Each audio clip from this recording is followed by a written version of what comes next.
Hi everyone, I'm Anamitra, co-founder of A4 Capital, and welcome to the Pre-Seed Show. In this show, I talk to founders about what it was like to get started before they got to product market fit.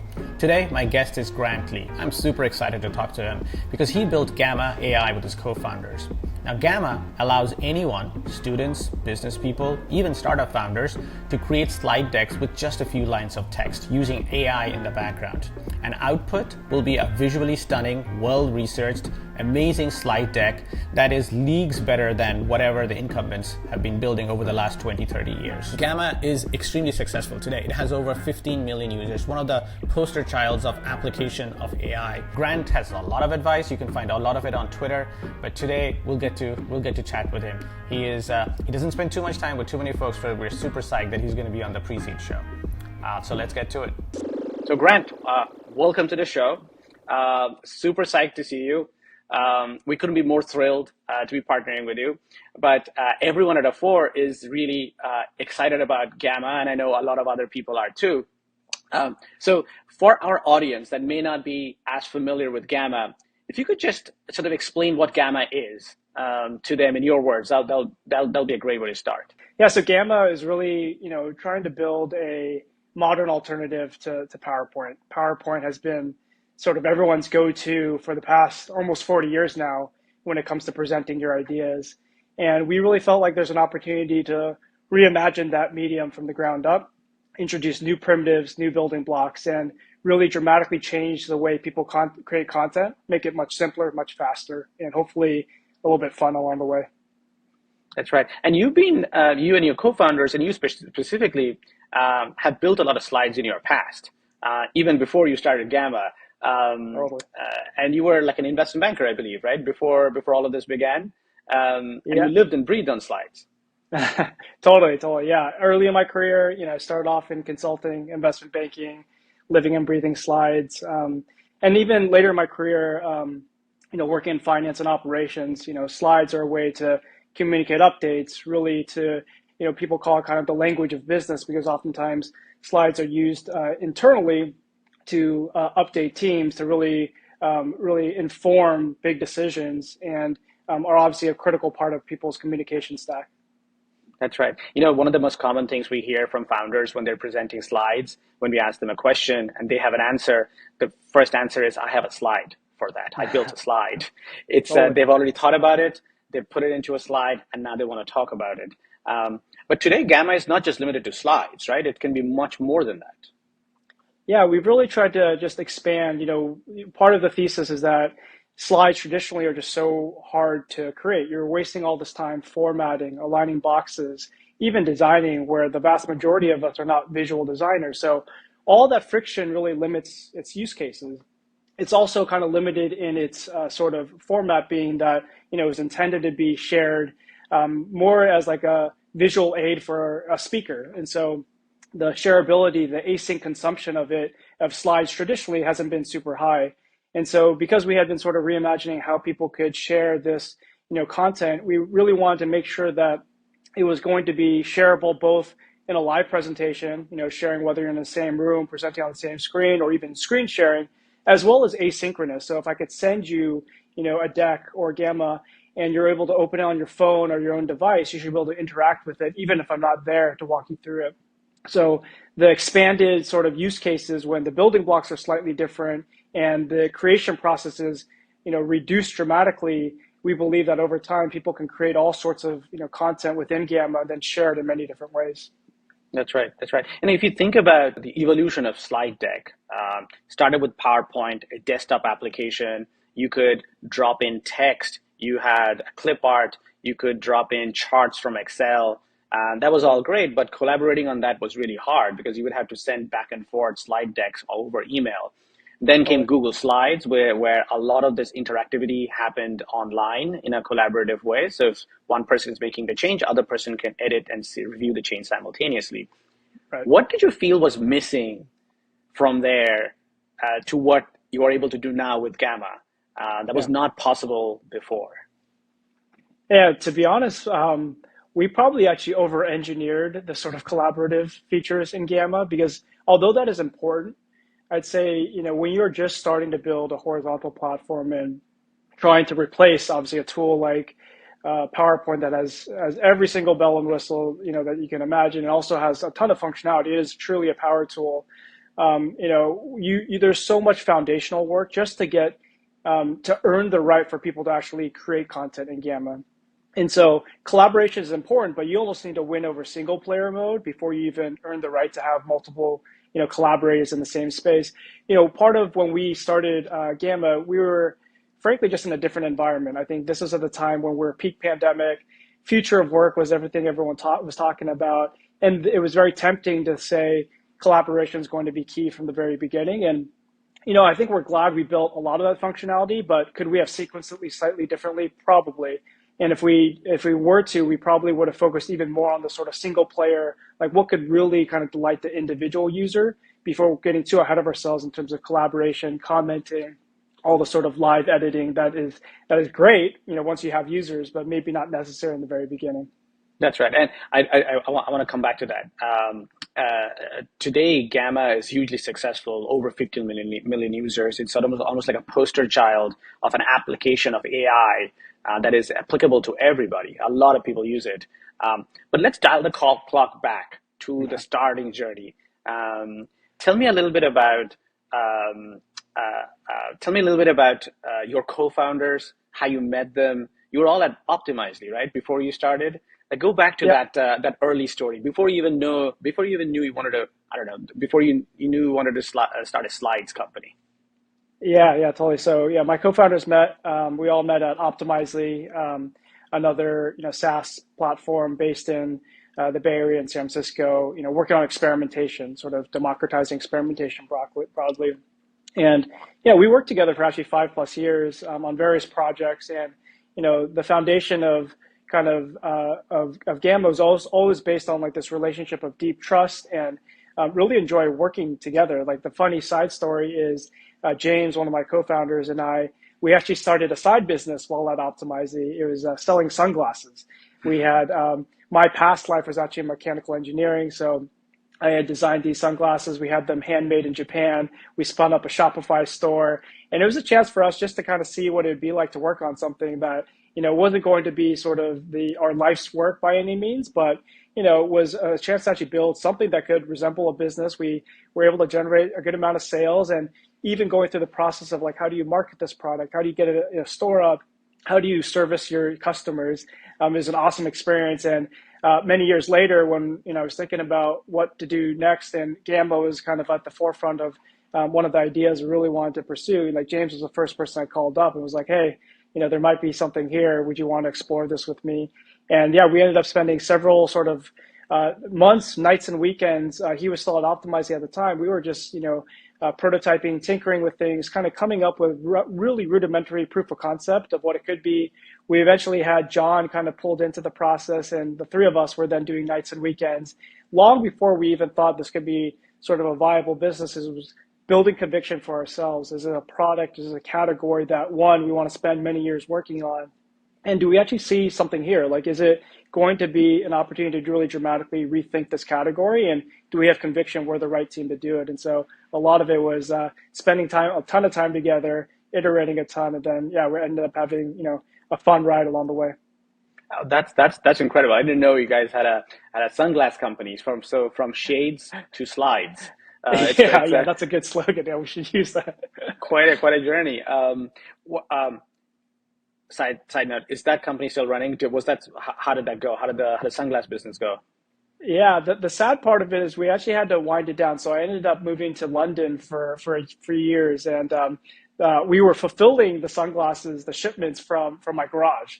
And so when I ended up moving, I didn't have time to kind of figure out the rest of the fulfillment side of things. So we ended up winding it down. So sadly, it's no longer in business, but we still have the stories to Bill tell. I'm sure, and lots of sunglasses too. I'm sure. We went through most of the inventory, fortunately, so actually not too many. It's funny. I've given a handful to the team members here just as I guess like a token of like remembering what it was like back in the day. But we actually went through most of the inventory. Yeah, you should. You know how the Airbnb founders still keep the original box of the cereal. It's like a memento for you guys, for your totally. company. Totally. So it sounds like you had left Optimizely, and your John was still at Optimizely, Yeah. and you were thinking, and you like, how were you able to pull him out? Oftentimes, founders who are starting, one of them might have left, one of them a little bit further ahead in their conviction to start, another Yeah. person may not quite be there. And sometimes founders, they know who to work with, but the timing doesn't work out. How did Yeah. you thread that needle? Yeah, we kind of got, a little bit lucky with timing. I think to your point, I kind of got a head start on all of this. I was at another startup that got acquired.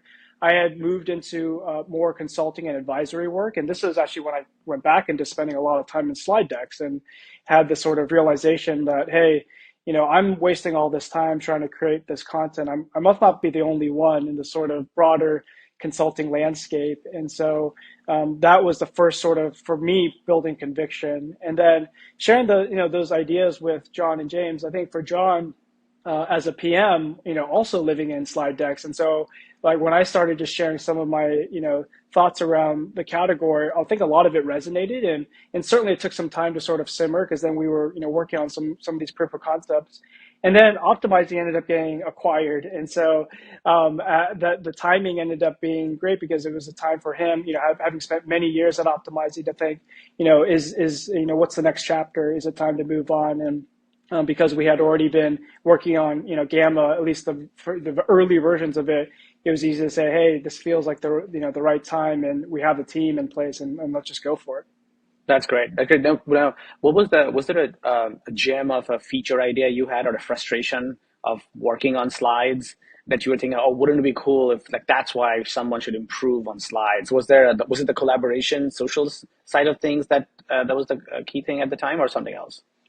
It was actually even simpler than that. So, like, for me as an individual creator, what I found myself doing a lot of times was like drafting an outline in a Word doc or a Google Doc, and kind of structuring some of my initial thoughts there, and then trying to map some of that into slide world, where you're thinking about for each slide what is the right layout or visual design.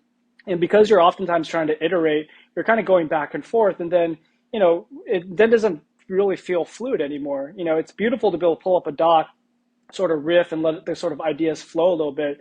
But it's really hard to then do that in slide world, where every single slide is, in theories, you're containing like one idea at a time, and like then the ideas don't necessarily, you don't have this ability to play a little bit, to let it kind of flow a little bit.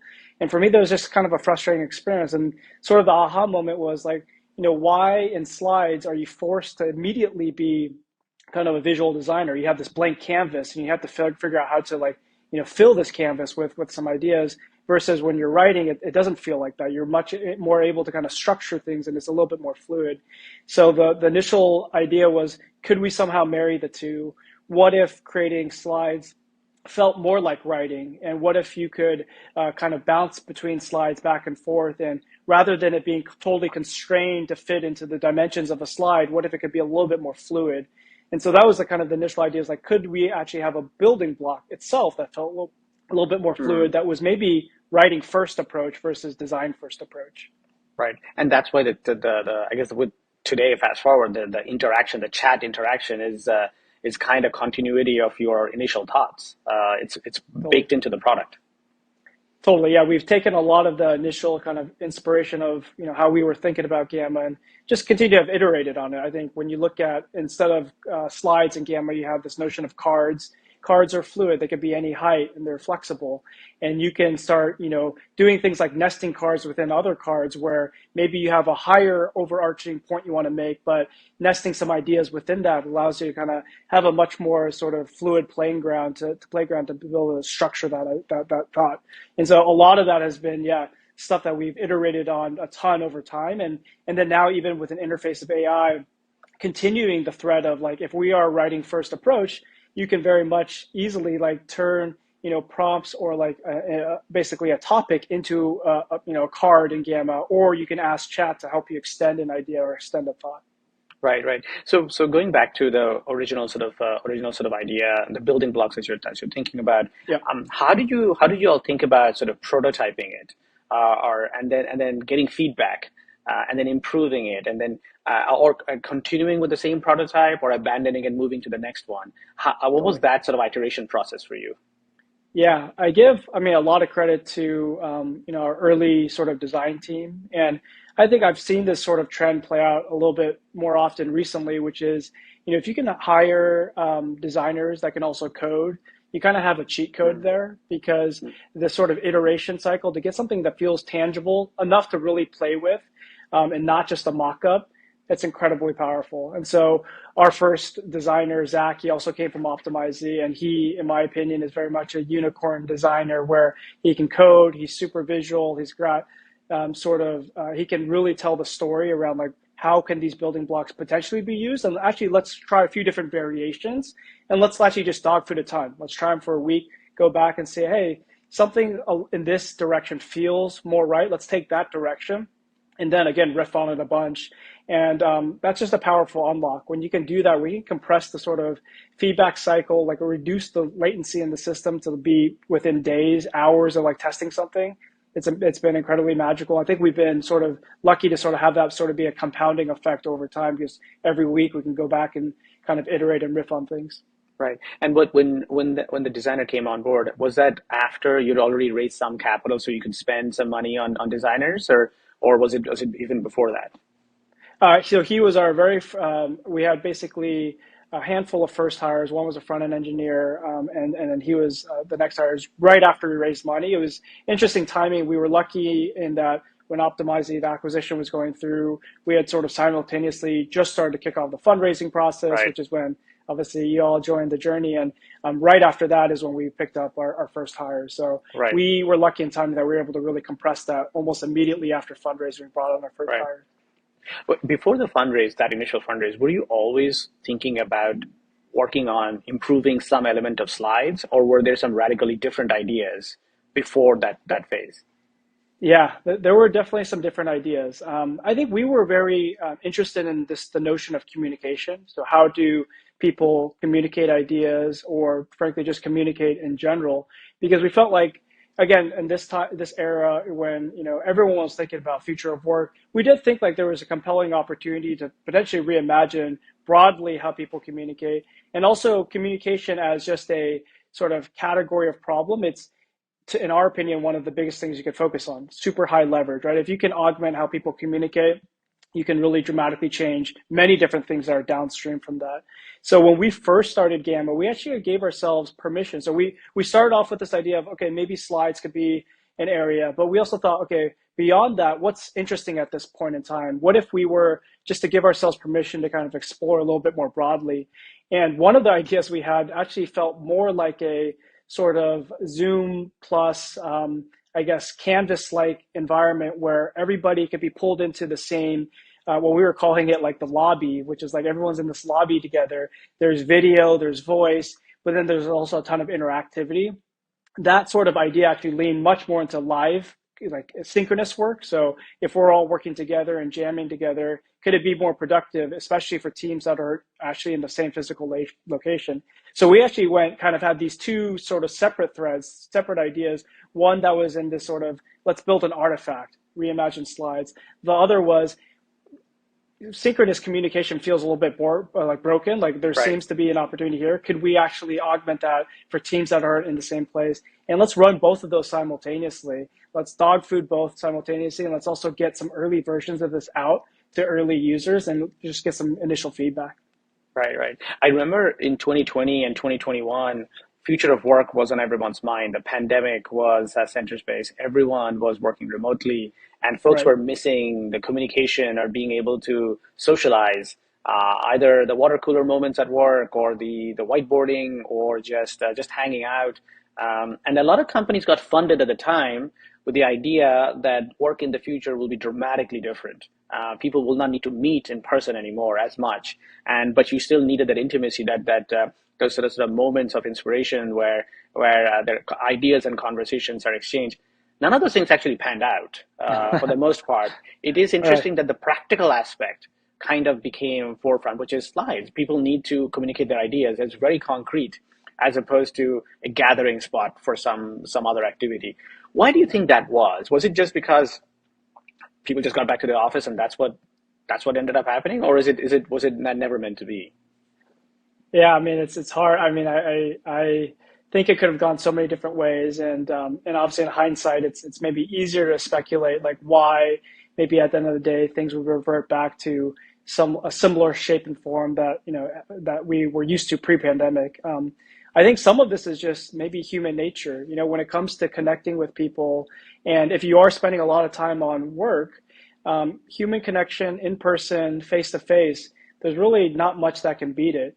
Is there room for remote distributed work? Yeah, absolutely. I think pandemic has at least unlocked a ton of that and accelerated it. But when it comes to a lot of work where people find meaning and want to spend time building, and all of that really benefits when you're able to sit next to somebody and jam on things together and really have that sort of relationship built in person. And maybe one magical thing that's come out of this is like, yeah, maybe that doesn't need to be 5 days a week. Maybe there is some sort of room for hybrid or flexibility, and maybe not all roles need to be in person 100% of the time. And so I think that's been sort of a takeaway, but the vast majority seems like it will probably revert back to some semblance of where in-person is still pretty critical.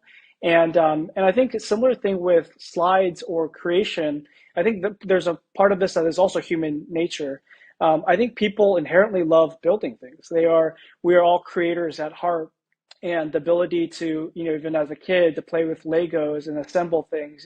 I think that ends up being true for adults too. And unfortunately, slides maybe aren't always the most fun building block for people to play with, but if we can make that, the thesis was like, if we can make it actually much more frictionless, maybe people would build more things. And I think that's where going back to like, what is human nature here, and why slides can still be an opportunity to kind of, for us, where we think there's still an opportunity is at the core of it, it's about creating things and creating cool content. That's right. Slides, even when you have some idea what you want, it's like a blank canvas. You have to fill it up. And I know there are templates and stuff, but the ideas are in your head. And it takes quite a bit of it's some heavy lifting to get something out there. And then there's a lot of iteration. When you all started in 2021, 2020-ish, and then from there to 2024, until ChatGPT came out, until AI came out, what was that experience of having launched, having raised capital, having design folks, building product, getting users? What was that journey? Yeah.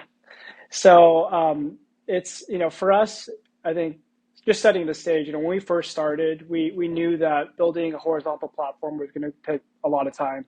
We studied a lot of the, cohorts of startups that came before us that have done exceptionally well over a long time horizon, the Notions, Canvas, Figmas, Airtables of the world, where in many cases, the first attempts actually, they had to completely reset a few times because you build, you realize that some of the core infrastructure is not right, or going back to the building blocks analogy, they're not the right pieces. And so you almost have to give yourself permission to completely break it all down and bring it back up again.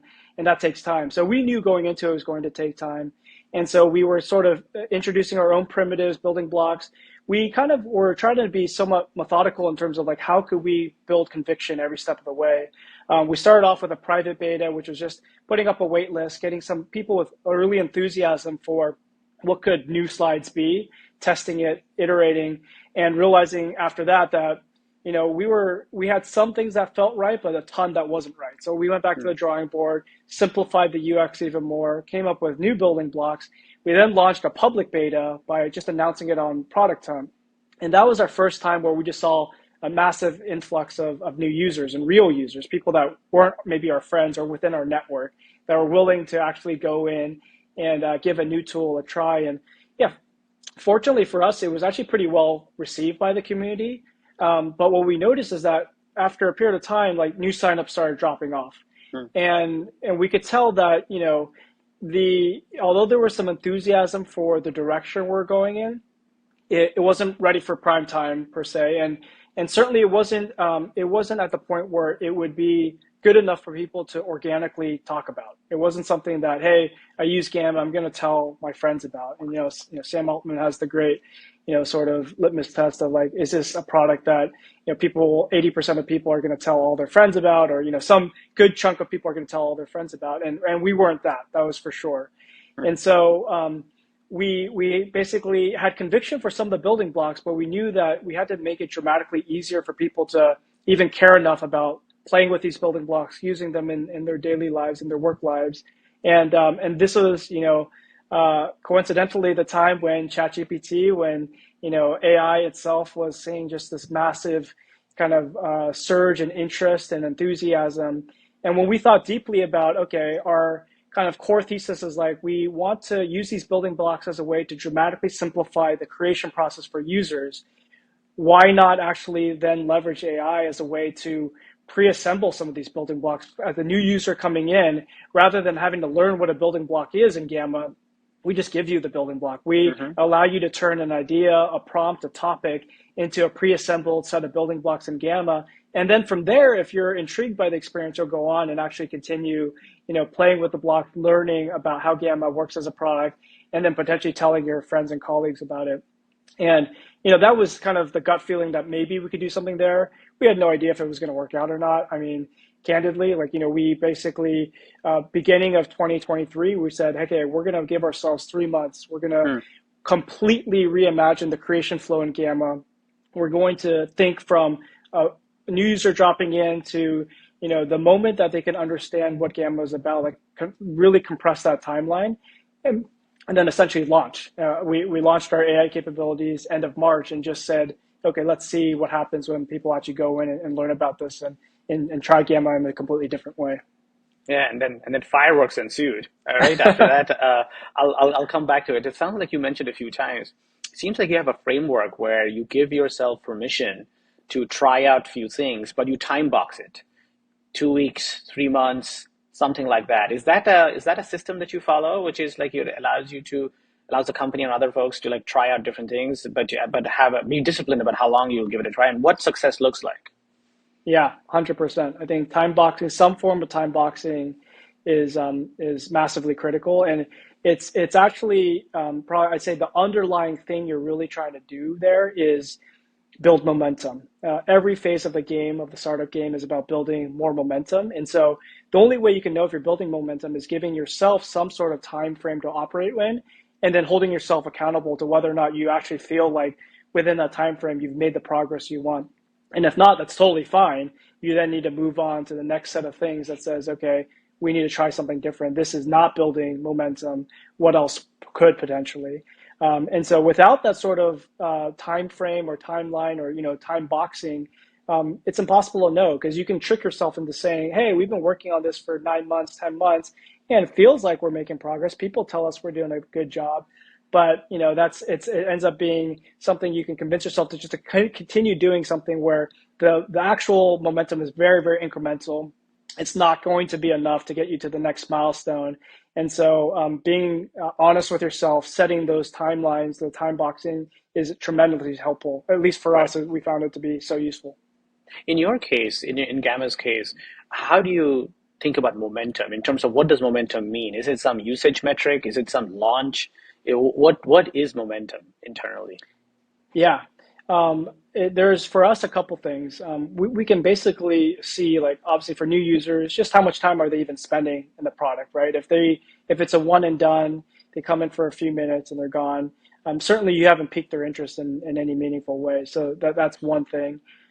Two is, do they come back the week later, or even another, a couple of days later? Is there sort of this returning behavior, which is, slides? Oftentimes you may not have like immediate need on that day, but likely you're going to have some project or some presentation that's going to be in the next month that, if we've again piqued your interest, you're going to come back and give it a try. So what is that returning behavior? And then the last thing is, going back to the litmus test, is this good enough to tell other people? When people sign up, we're asking them, how did they hear about Gamma? If word of mouth isn't a heavy component of that, if it's not people telling, their friends and colleagues about it, then you're probably missing something. It hasn't yet met the bar that you want to set, which is like, you actually can't stop talking about this tool. Like, it's not going to be everybody, but there's got to be a pocket of users where they can't help themselves but to tell everybody they meet that they've come across something that could potentially be game changing. And that's another signal that all of a sudden, like, you don't need to do anything. Every new user you're bringing on is bringing on several more. That sort of virality is a strong signal that you're building momentum. Right. That's fascinating. When you first launched the private beta and then the public beta, you had successes in both cases, but did it feel like you had product market fit at that point, or was it when after you launched the AI features, that's when you felt different? Like what were those, like one question we often get is, now, how do I know if I have product market fit? Yeah. Is that like being successful in product hunt is great, but that's probably not enough in many cases, right? Totally, yeah. The way I think about it is this, and it's like product market fit. Obviously, is a sort of spectrum. You can have product market fit in a really small market, and I think that's what we found with like the private and public beta. It was like there was a small pocket of users that just love the tool. No AI. It already solved a lot of their critical needs, and but that market's like super small, right? Like we can go after and like maybe every 1,000 people we show the product to win over one user and continue just marching down that for forever. But the moment you want to go into mass market or like the much broader market, and for us, the ambition is ubiquity. Like anybody should be able to pick up Gamma and mold it to their needs. Then the question is like, do you have product market fit? And we absolutely did not. Private beta, public beta, we did not. And so the question is, what could we do to potentially get there? I think the promise of, if you read, like Jeffrey Moore's Crossing the Chasm, a lot of it is like to get after the mass market, you need to have two things. One is a complete feature set, a tooling that is good enough to do, the vast majority of tasks for that job. And then two, it needs to be easy. It needs to be convenient. It has to be as frictionless as possible. And when we thought about what we had with, the private beta and public beta versions of the product, we did not check either of those boxes for the vast majority of the market. And we knew that even if we had product market fit in a niche sort of small Right. segment of users, it was never going to be, a big enough market for us to build a meaningful business. That's right. And then when you look at the market, when you look at the go-to market, so two parts of this. One is like you had to have a full featured product, and then second, you need to take it to market. How do you think about taking it to market? What did you think about which segments you want to start with first, or do you want to just launch it and self-serve it and then do marketing around it? How did you think about the go-to-market motion? Yeah, this is one of the hardest things I'd say for horizontal products, because every time, you'll get the question of, who's your ICP, like who's Mm-hmm. your target customer, what's the persona, and it's incredibly hard to do that as a horizontal platform because it's actually going against the grain of everything you're trying to build as a builder, which is universal building blocks, right? Like for Legos, they're not trying to think about which type of kid they're building for. They're building broadly for anybody that likes to tinker and build cool things, and Legos are a way to achieve that. But I think what you can do is like every time we launch, we can see where is there pockets of usage, where is there goodness in what we've delivered, and where is there value, and can you somehow understand like similarities in those pockets of usage? And for us, it's always been about this idea of small teams creating content externally, so sharing content externally with customers, clients, partners, and we could see there was a stickiness there, and people were replacing tools like PowerPoint and Word docs with Gamma to be able to achieve that job. And so for us, we understood that we could lean into that, right? So if the sort of needs here, for at least for this initial market, and where there's the strongest pull was around external communication, how can we make it extremely, basically dead simple to share Gamma with anybody else, even outside of your organization? And that's what we really leaned into, making external sharing dead simple and allowing that use case to really thrive because we already had kind of enough of the building blocks to serve that community well. Right. You also mentioned earlier that you might have over-engineered the collaboration side of things, the social side of things, instead of the single player. Was that, when did you realize that? Was it a concept you tested and then realized, there was not momentum, and so let's switch? Um, I think the realization came over a period of time where, we were seeing massive growth and there was just a lot of small teams. And when you look at even within small teams, are they all live collaborating in one doc, or are they actually all creating their own, Gamma files? And what we're seeing was like, there is a little bit of collaboration, but the vast majority of even teams that are 50, 100 plus in a workspace, they're all doing their own thing. And so if they're doing their own thing, there's like live collaboration, how much of that is extremely, critical. We're now starting to see much more of it, but I think when we were just starting, there's so little of it. It's like we knew we had kind of spent all this time making that like delightful. And this is going back to like some of the traps you can fall into is we have a product that we could dog food a ton. And when we were dog fooding a ton, it felt like it was going to be important for us to be able to comment and collaborate, internally in Gamma together. But when you looked out broadly, that wasn't a core requirement until much later. And Right. so, yeah, for better or worse, we had a product that was great for our own internal collaboration, but wasn't a necessity for the broader market. Right. And then once the AI features launched, it really began to take off, right? Was that the point Totally. you realized this horizontal product is useful for everybody? Like it has product market fit. It feels like it does. Like is that when it clicked for you? It definitely feels like it. Yeah, that was a sort of kind of when you think about the flip of a switch where all of a sudden, you're no longer pushing the boulder up the hill, but it's like falling, it's going down on its own sort of feeling where going back to organic growth, we were doing nothing and the, usage was growing. And we were getting such strong sort of pull into many different things around, hey, you should build this next, build that next. And people were, happy with what we had, but also just giving us so many ideas for what they would want next. And you could tell in the enthusiasm. I think when people are, interfacing with you, or like even through support, or like giving you, like we would send different various forms of emails to get feedback. You could just sense the enthusiasm has sort of changed. And those are all the intangibles that are really hard to sort of measure, but you as a founder, I think, can feel once you have the sort of volume of engagement that you get after that point. Right. What do you think happened for that bit to flip? Was it the dropping of the bar really low for folks that to come up with the first slides, or the AI part really made the interface, the chat interface really made it a big difference? Like, what do you think? Was it the product, or was it something that happened on the go to market that really propelled you to the next level? I think it really is just dropping the bar so ridiculously low to Hmm. get started, where the vast majority of people couldn't even imagine that that was possible, or even today that it's possible to be able to go in and say, I have an idea, or I have a Word doc I want to upload, and Gamma can all of a sudden like structure all of that for me, and and like the output is by default going to look 10 times better than if I were to spend an hour sitting down trying to format my slide deck to look nice. And I think that really ends up being it. Like you know, we were fortunate to have had the building blocks in place such that we could deliver on that promise of like someone going in and actually being able to create output that was usable. But it really was the marriage of building blocks that we had already been working on, and AI coming in and being able to dramatically reduce the amount of time and effort needed to create something. Right. And the thing that you launched this week, the charts feature, that Yeah. just blew my mind.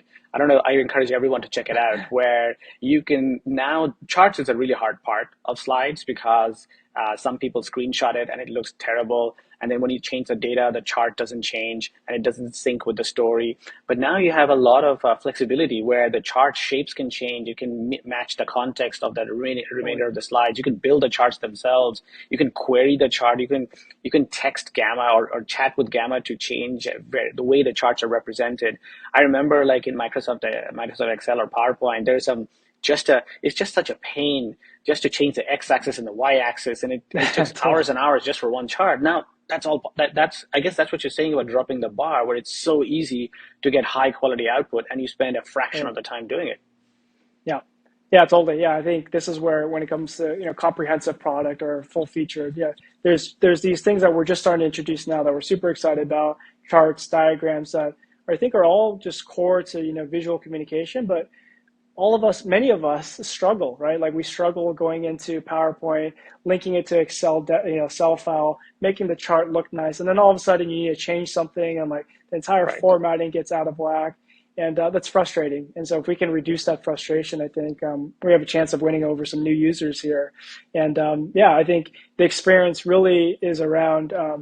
That friction that comes into like every single step of the creation process and existing incumbent tools, can we gradually start peeling some of those away and giving people a new perception, like basically a new perspective on like what it means to actually be able to like put content together and actually have it ready for prime time in just a different way. Right. Can we dive a little bit deeper into the application of AI as part of the product? The AI manifests itself in some simple ways. One is the chat. You can interact, and if you Right. interact, you see some output. but there's probably AI being built. AI is integrated in a much more deeper way into the product. Can you just talk about how Gamma uses AI, and not just for the user interface and lowering friction, but actually the core product itself? Yeah, I mean, today, and I guess gradually over time, it's sort of touched every piece of Gamma in terms of the creation flow. Philosophically, I think how we've been thinking about AI in general in Gamma, it very much is like we're trying to build a design partner for every one of our users, as if they had the ultimate presentation designer sitting right next to them, and like all the questions or requests you would have if you actually had a designer sitting next to you, like, oh, hey, can you actually show me a few different ways to visualize this content? Or, hey, this actually doesn't feel like it's on brand, or the theme or the vibe I'm going for. Could you change that? Or actually, I want to understand, can you pre-populate this chart with some data so I can understand like what sort of data I can actually even visualize within this content? Like all those sorts of things. Like you could, if you had a designer sitting next to you, you'd be able to iterate and riff on a ton of things, but very few of us have access to that. Very few of us have the resources to be able to pull in somebody like that. And so that's the promise we wanted to be able to deliver on over time. And where we got started was really kind of the starting point, right? So like you have an idea of something you want to present. The very first question you might have is like, what's the outline I might need? Or how do I structure this entire presentation in a way that's going to be compelling? And so, very first thing is we can take any one of your ideas and give you a general outline that you can continue to manipulate. And then from there, it's okay. Once you have the outline in place, for any given piece of the presentation, for instance, if you're trying to show like a breakdown or like a timeline or a comparison, like what's the right way to visualize that information? Is it showing you, some specific type of diagram? Is it showing you a specific type of layout? And this is again where AI can go in and say, given the context of what you're trying to present, we think this is one opportunity for you to present it this way. And again, taking your content and automatically filling out the canvas for you. That's the kind of next phase. And so I think gradually over time, we can be sort of intertwined into everything you're doing, from synthesis of information. Like I have all this context, I want to synthesize it in a way that can be then presented to somebody else, to visualizing in a way that makes you a much more effective communicator. So like whatever I'm taking and showing somebody else, like they can internalize it in a way that's more consumable. And then like being able to do all of that at speed, at scale. So anything you're creating can be done 10 times faster, can be turned into 10 different outputs, not just a presentation deck, but maybe a one pager, maybe eventually a video or other formats that we can change. And so I think that's the power. I think that's where every part of it, you can get speed and sort of this level of proficiency that is just impossible to do on your own. That's right. So you are imagining a world where you're trying to tell a story. That one of the outputs could be a deck, PowerPoint, or some kind of slide, but it could be a flyer, it could be a video, could be a website, could be a landing page. So that expands the market opportunity too, quite a bit, right, for you? That's sort of our bet. I think we think that when it comes to content creation in general, we want to make it feel effortless. We started with slides. I think they're an amazing wedge because all of us have had to create a presentation and do, as part of our jobs or as part of even school. And so we know the limitations, and we know we're familiar with existing tooling. And if Gamma can deliver on making presentation content creation effortless, that's a great starting point. But yeah, over time, then why not? The vast majority of us don't have our own websites. And why is that? It's because oftentimes there's just so much friction, and like most of us are not web designers. And so going into a tool, even though the Wix and Squarespace of the world have like lowered the bar, there's still a ton of friction. And a lot of the templates they have are super fragile. So what if it wasn't the case? And then when it comes to even, video and other formats, again, the vast majority of us don't play in those mediums today. But could you if it was much easier, and could you if it was all in one place? Like everything you're creating is all housed in the same familiar interface that you already know how to use, and you're remixing and reusing a lot of your existing content for different purposes and different distribution channels. Right. And as your sort of vision expands or the use cases expand, you get into more competitive territory. As if sort of Google Slides and PowerPoint wasn't enough, there's going to be more competition, new AI applications, even folks like Canva and others, or Figma and others. Oh. How do you think about competition in general? I want to come back to another one, which is like related to that AI specifically, AI competition. Yeah, totally. I mean, in some ways, you are competing with like all these other point solutions or platforms. And in other ways, if you're truly building the sort of all-in-one platform or like a set of tools that people can mold into different needs, then in many ways, you're not competing with any of them because the malleability of what you're Mm. building is, and the flexibility is actually the most critical value prop or selling point. And so our bet is that if we can intertwine a lot of those capabilities, and the universal building blocks are the same, but you can all of a sudden do all these different things with it, you're going to be much more powerful than any one of those point solutions or platforms where you have individuals, a suite of tools that are all distinct, but you need to learn each one individually. So that's sort of our longer term bet, is that universal building blocks will be a great way to have flexibility and actually help people discover use cases that they wouldn't be able to on their own. Right, right. And then and then when it comes to AI applications, the question on a lot of people's mind is like is what kind of applications will break out? What kind of applications are going to be really, really interesting? Um, Gamma being obviously one of them. What else do you think is possible from the application side with AI as it targets prosumers or consumers? Yeah, I mean, I'm always interested in what happens when you do reduce the friction. I think it's one thing to sort of win over existing markets, and it's another thing to create technology that creates a new market or a new category. And that's what I'm fascinated by. I think what tools like 11, or like technology like 11 Labs, or even the AI avatars like HeyGen, like these are all such interesting I guess opportunities, because I do think now that they've dramatically reduced the friction and being able to do audio, video, I think new categories are going to be created, and I think that's where it's going to be really interesting to watch. Like, what happens when that technology reaches the masses? What are people going to create? What sort of new sort of categories get created? I think that's going to be fascinating to watch, and personally, one that I'm going to be keeping a close eye on. Makes sense. Makes a lot of sense. Um, let's turn to fundraising for a second. One of the things that many founders who are just getting started, that sometimes they are pre-product market fit, or even as they're trying to get to a Series A, a question often folks have in their mind is, what do I need to do to get to a Series A? How should I interact with investors? What type of investors should I talk to? How do you approach fundraising, and how do you figure out who's a right sort of investing partner for you? Yeah.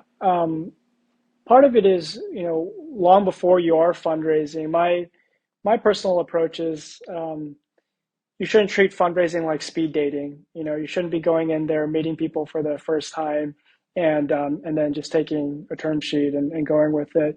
If you can, build relationships early and often at every single stage of the process, because if you are successful, these are going to be partners with you that are going to be alongside you for many, many years. And obviously, if you're not successful, it doesn't matter anyways, but you're hopefully optimizing for some path of you build, iterate, and you kind of earn your right to the next milestone. So one, it's like finding, investors, meeting investors that maybe share a similar vision of the world, similar approach in terms of how they think about company building and what partnership means to them. And I think that's one thing people oftentimes maybe take for granted or try to compress it into a super unrealistic time frame. And I would always recommend trying not to do that if you can. And then when it comes to fundraising in itself, I think it very much is a game, right? It's Mm-hmm. something where you are in every sort of phase of it trying to ensure that you have enough momentum to see it all the way through the process. And it goes back to like this notion of time boxing, making sure you don't let a fundraise drag on forever, but you're deliberate about the timing. And it could be well that you kind of hear early on in the signal, like you maybe aren't ready, and that's okay. You should probably go back, and rather than force yourself to like just keep going in a short period of time, it's like, what have you learned in those conversations such that you can go back, build the product and get the distribution or the momentum you need to be able to then go back and have some more meaningful conversations with investors. So similar to product building, I think there is a ton around just understanding your own momentum, time boxing things, making sure things don't just drag on forever, because that ends up being a killer, not in just wasting your time, but being a complete distraction. That's right. And I think with distraction, you just have so much uncertainty as to what you should be focused on. That's right. The other sort of interesting sort of thing to think about is in AI, specifically AI applications. A lot of companies have raised a lot of money at very, very high valuations. Um, how do you think about that? Is it some people are saying is this like 2020 all over again? Is it just for AI, or and especially as your competitors or and future competitors raise money, um, founders are often react to other people raising money in their own space, and it feels like a race. Um, how do you manage that? How do you think about that? Yeah, I mean, I feel like maybe our approach is pretty different than what I've seen. Which I don't. I feel like there's definitely startups that can raise a ton of money and still be successful. But I think it adds just this level of challenge and complexity when you don't have constraints. When you think that money is infinite, and you could just go out there and essentially no decision ends up feeling that important, because you can quickly, assumption is you can always course correct, or you'll have the luxury of being able to buy your way out of a problem by maybe just hiring more people. And I think that's always kind of the early indication of something. You're going to be going down a very slippery, dangerous path potentially. And I don't know why VCs have started what people call fog drawing their startups, which is like jamming them with so much capital, because I think that yeah, again, leads to just dangerous behavior. So for us, we've always tried to set our own constraints, understand that, even if we're in a position to raise a ton of money, understand like, what would you do with that Sure. capital, and do you really need it? I think constraints obviously beget sort of creativity, and creativity when it comes to, if you're in the business of trying to innovate, is like the number one Right. ingredient for you to sort of make sure you focus on. So yeah, it's, I think, very tempting for a lot of these AI startups because they can raise just a ton of money, but part of I guess being in startup land long enough, you've seen the potential side effects of that, and ultimately where that could lead to if things don't always go perfectly as planned. Right. That's well summarized. Sort of constraints require you to come up with creative solutions. And if you're in the business of innovation, that's what you need, creativity. So constraint helps you innovate. Because Totally. otherwise Yeah. you wouldn't, like you'd be lazy to solve a problem, but if you don't have a luxury, you would have to solve the problem in a different way. Totally. I mean, I think there's the other piece of this, which is startups all say they want to have like a scrappy team. But what happens the moment you raise all that money and all of a sudden you're hiring, nonstop, and everybody in the office gets nice things? And, can you still have that scrappy mentality? I think it's really hard. And so I think if you find yourself in that position, the question is, yeah, are you really going to just park that cash and never touch it? And the vast majority of startups, that's just not Yeah, the case. yeah. There's a universal law of fundraising or runway, right? You burn whatever money you have in 18 months, one, 10, or 100. Totally. Doesn't matter. One last question for you, and this is on the personal side. As a founder, and a lot of founders can relate to this, there are lots of ups and downs, lots of highs and lots of lows. Things for most people don't work. Most people are not successful, and they grind through it. It may be emotionally really hard to handle. At the same time, when you see a slight bit of success, it's you're often overjoyed because you've been waiting for this for so long. I've seen your sort of message to founders being, don't you have something called, no pity parties if something isn't going right, and celebrate a little bit, but don't overdo it. So you're like you modulate yourself. Is that the learning that you sort of share with other founders? Yeah, I mean, I think that for me, there's a couple things. It's so critical. I think this goes back to finding the right founders, co-founders, because they can help you stay grounded. I think I'm very lucky to have two incredible co-founders, and for us, there's a couple things that make it easier. One is we're very complementary in skill sets.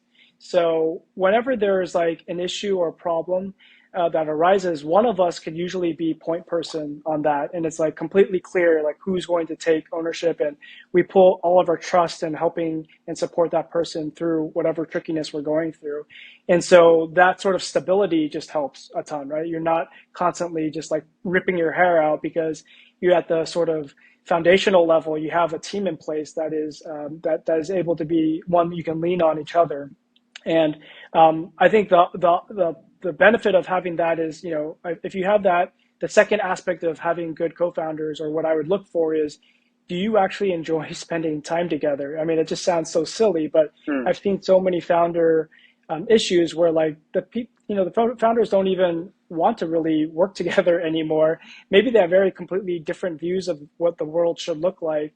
And if you don't have that, then really nothing else kind of matters. And for us, like I can say, at least for myself, like I gain energy spending time with my co-founders, and I love spending time with them. And so when you can do that, then anytime something comes up, whether it's a good thing or a bad thing, you are like, they're the first people you go to. And when something is super hard or challenging, you talk through it. And and you don't sugarcoat things. You are honest with each other.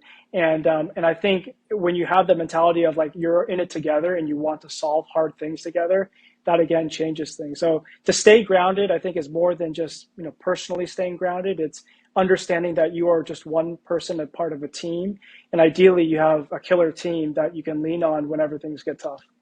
That's right. Well said, Grant. Thank you so much for taking the time. This has been awesome. I can't believe an hour just flew by. I know you're extremely busy, so I really do appreciate it on behalf of the show and on behalf of everyone. Thank you for taking the time, and look forward to sort of seeing more of you. And then I encourage everyone watching to follow Grant Lee.